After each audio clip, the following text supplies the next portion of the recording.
Da-da-da-da-da-da! Hello, ladies and gentlemen. Welcome to the Hate Napkin. We're brought to you by regalprints.com. No, we're brought to you by Regal Print, and you can locate them, communicate with them, order things for them for all your advertising needs at regalprints.com. All right, so we're going to start off today with something that Carla hates. Well, let's see. I know. People who drown themselves in cologne. Is it me or like, and the only thing that would make that funny is if they were wearing camouflage drowned in cologne. Because But blue, it'd have to be blue camouflage. Because then if you couldn't see them, you could at least smell them coming, which you can. I swear I want to gag sometimes. Help me. Oh, I remember those days, Carla. When I was in Fort Leavenworth and you were the guard, I'll never forget. But I gotta say, at first I thought you were saying you hate people who drown. No, I'm sorry for them, but I don't hate them. I wish they wouldn't, but it's not at the level of hate. It's the people who, use a half a gallon of, Old Spice. Stetson. Or, huh? Oh, Stetson. That's a big one. I know the Stetson boys. I have 8 bottles of Ode to Expensive in my medicine cabinet in sink area that I don't think I've ever used except for one reason: when I reek so bad that I play Frenchman and just kind of spray a little, in the armpits and a little on the crotch, just enough to get rid of the stench, the stench that Arik. You don't think that smells like, OD expensive crotch stench? And what do you mean by Frenchman? Do you mean you go take out your best friend's wife that afternoon, or what's the reference there? End scene. No, I couldn't agree with you more.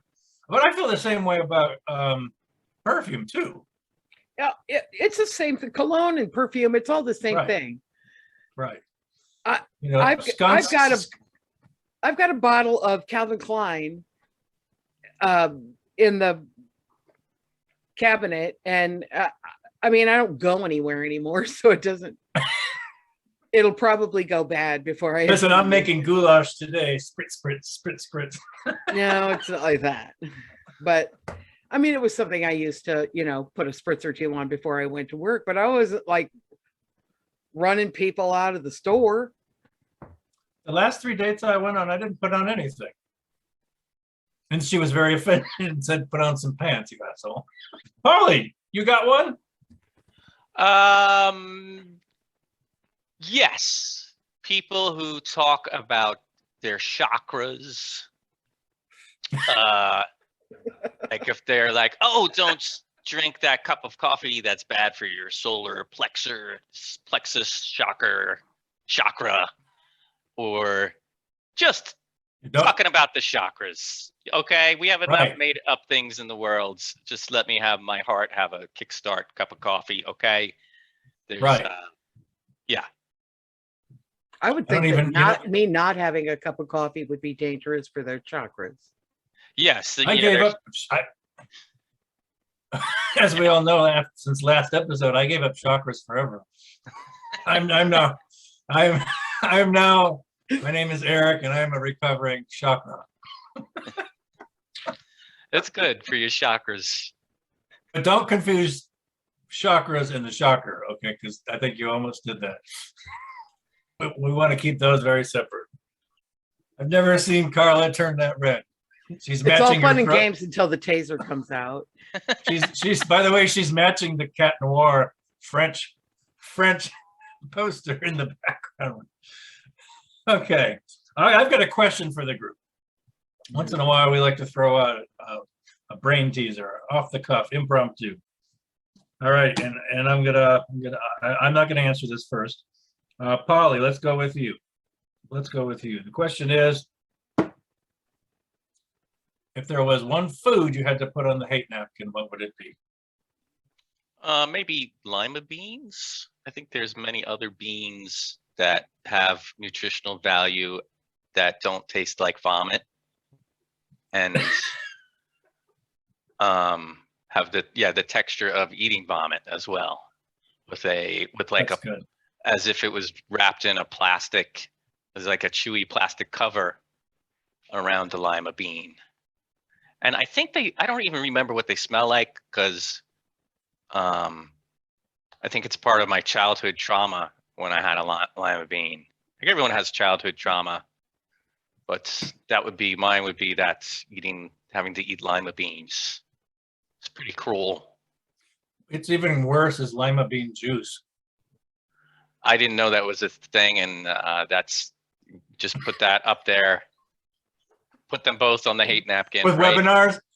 Lima Yeah, bean juice and I think webinars. it's like it's pandemics, sudden baby infant death syndrome, lima bean. No, webinar. Sorry, webinars is before sudden baby infant death. Then lima beans.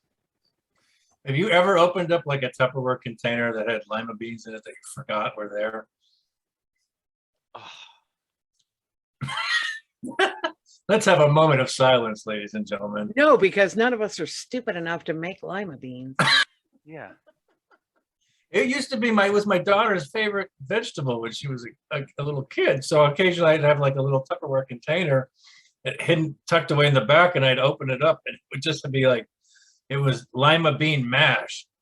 It was like, I think the only worse thing than lima beans is succotash, because like, what did the corn ever do? okay, so you're going with succotash. Well, no, that's not mine, but I wanted to add to that. I just wanted to extend my condolences to the corn. Well, I think it's a shame because succotash is such a good word. It's a great word. It's a terrible food. I know, but it should be another vegetable should be called a succotash. I don't like an egg. No, I like eggplant. Eggplant is deserving of its name. Something else deserves to be like a green bean should be a succotash. Anyway, that's my thought. But Carla, what do you eat? What food goes on the hate? Brussels sprouts, because there is not enough cheese in the world to mask the taste. Right. And I can always tell when someone is eating them and farts. It's worse than asparagus pea. It is worse than asparagus pea. Braden loves, little Cletus just loves his asparagus. And I do not like following him into the bathroom on asparagus. I am fortunate enough to be highly allergic to Brussels sprouts. So I have the best excuse in the world. Well, Would you like some Brussels sprouts? I don't know. Would you like me dead? I'm not allergic. I just tell people I am. Right. What do you think I just did? Great minds, great minds. All right, so here's mine. Just even saying it almost makes me throw up. It's egg salad. I can't go near an egg salad. If you showed me a picture of egg salad, I would lose it right here on camera, on air. I can't stand the sight of it. It has always made me, certain textures of food make me just retch. They just bring on the anal leakage. It's just awful. Well, you're on your own here because I love egg salad.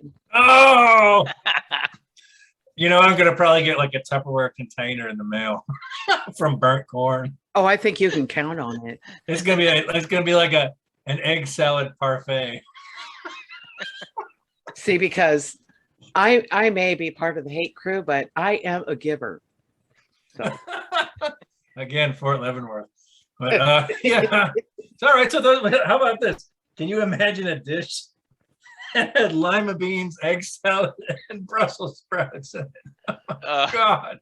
Oh, that's a casserole for the hate napkin. No, that's Thanksgiving. That is a North Korean casserole, folks. All right, so we're gonna. Oh, I've got a good one. This is one of those things that just annoys the shit out of me because it's the case on every single one of them. Really, it's a subcategory or an example of idiotic design.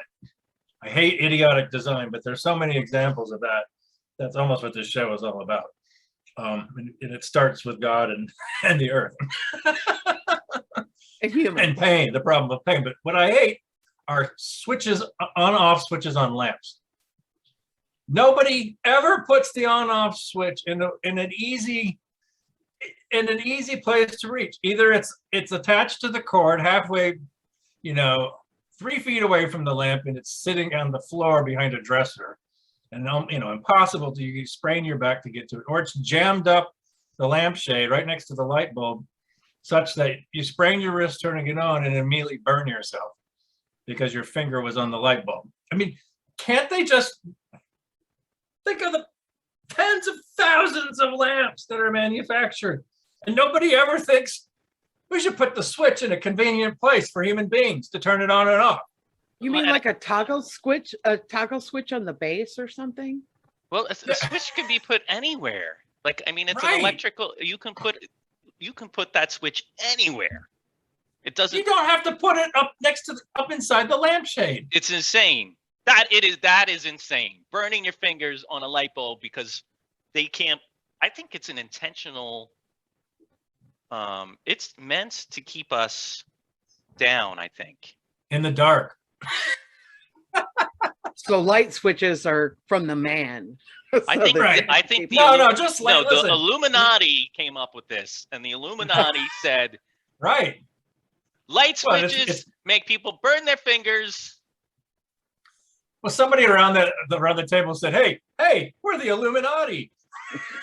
We're gonna do something about these lamps." And everybody went, "Hey, that's a great idea. Get it? We're the Illuminati." But here's another thing I hate is that chip manufacturers, they make these big triangular chips, and they never make them so that you can put them in the dip jar. You can't get it in the dip jar. It's too big. So what you do is you take a bite off the chip so that it now can be tucked in there, but there's no scoop on it.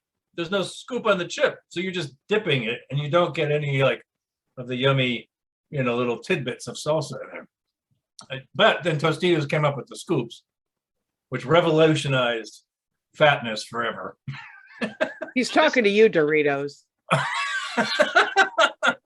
Yeah, that's it. Doritos, but there's the standard triangular chip. Bad shape for a chip. This was also part of the conspiracy. I don't know if you know the triangle in Build Your Group, but the idea is that you bite the chip to make it small enough, and then you get your own bacteria on the chip that ends up in the salsa, and then that bacteria makes the salsa bad, and then you're stuck in this economic of constantly throwing out some dip and having to buy new dip, and it's all part of the conspiracy. Have you guys ever heard of just putting a little bit of dip in a small bowl? Oh, but then you'd be supporting the bowl industry. I mean, do you want to get into the whole bowl industry? Okay, yeah. Because here's the problem with that. Because then when you get to the bottom of the bowl of salsa, you've got this triangle chip. It's not a spoon. It's a hard edge. You can't get to the end of the dip. Then you're buying sponges, and then you're buying a dishwasher. When does the madness stop? I mean, I just wanted a chip and a little dip. Oh, I don't do that. I just use my fingers and wipe it out. So I can't. There we go. All right. Let's see. Carla, bring us in here. Okay. People who start a sentence with "no offense, but," and that the very next thing out of their mouth is so offensive that you just want to slap the fur off their face. Like, Carla, no offense, but you look tired. Exactly. Or, no offense, but no, I can't say that. It's when they make like a racist comment after "no offense, but those people." Oh, right. We don't want to lose our racist viewers. I mean, that's a good half of the people in America. I mean, That would be a huge demographic, and we don't want to lose. Lord I think we knows. lost them. I think we lost No. them at the camouflage one in previous episode. No, everybody in Burnt Korn understands gravy stains and chaw spit. They're fine with it. And they're all watching. So we're good. We've got at least 636 people. Wait, so in Burnt Korn is the Dairy Queen the only is that the only eatery in town? It is the epicenter of social life. All right, you got any others, Paul? Carla? I have one more. You got one more? Hit Yes. us. People Hit us who, with hate. I hate people who post cryptic status updates on social media. I call it vague booking. Yeah. Things like, pray for my family. I can't share any information, but I've been crying for the last 12 hours. I may delete my account. Okay. Bye. It's a cry. Fag booking is a cry for help. It is For a cry sure. for help. And And I'm it's not here to help. I'm here to look at people's food photos and cat memes. Okay. I wonder if there are fag bookers that hate fag booking. No, they Like if- love it. They live on that stuff. No, do they like other people's fag books? Oh, I doubt it because it's all about them. Right. So, I think okay, fag bookers are probably they're narcissists. Yes. I have long thought society should find a way to identify narcissists and just eliminate them. Hey, if I want to cry out for attention and help, I'll join a podcast. Dear Carla from Burnt Korn, wherever the hell that is. My name is Brian and I live in Southern California. I've listened to the Hate Napkin with some interest, never really thought about all the crap that kind of grinds my gears on a daily basis. But I just saw something that made me think of you and your friends there at Hate Central, so here goes. I'm driving down the street with my dogs in tow, minding my own business, and I see a herd of young men who don't seem to understand where pants were meant to ride on the male body. Wouldn't be so bad, but the seat of their pants bounced somewhere between their butt cheeks and their knees, and it looks like they dumped a load and forgot to make a deposit in an appropriate receptacle. Some of them accessorized with a belt to keep the load from slipping into their sneakers. Now, all of this wouldn't be so bad, but when a flock of these underwear flashing shirtless fashionistas are showing off their tramp stamps, that's a bridge too far, and it's time to whip out the old hate napkin and add it to the list. Hell, let's just add tramp stamps to the hate napkin too. I'm happy to offer up a twofer. I'd be interested to hear your thoughts. Yours in hate, Brian and his faithful dogs, Frank, the Tank, and Truman. Oh my Beautiful. God. Oh, that's a bridge I've crossed many times. I'm telling you, we have some very intelligent listeners out there, and I like that he likes dogs. So There we go. I prefer, of course, do not prefer animals that eat themselves to death. But in this case, we'll make an exception for Gus and his canine. Frank the Tank. All right. That was a perfect way to end the show. Ladies and gentlemen, we want to hear what you hate. Send it to us at info@thehate.com, info@thehate.com, and you can look at our website, thehatenapkin.com.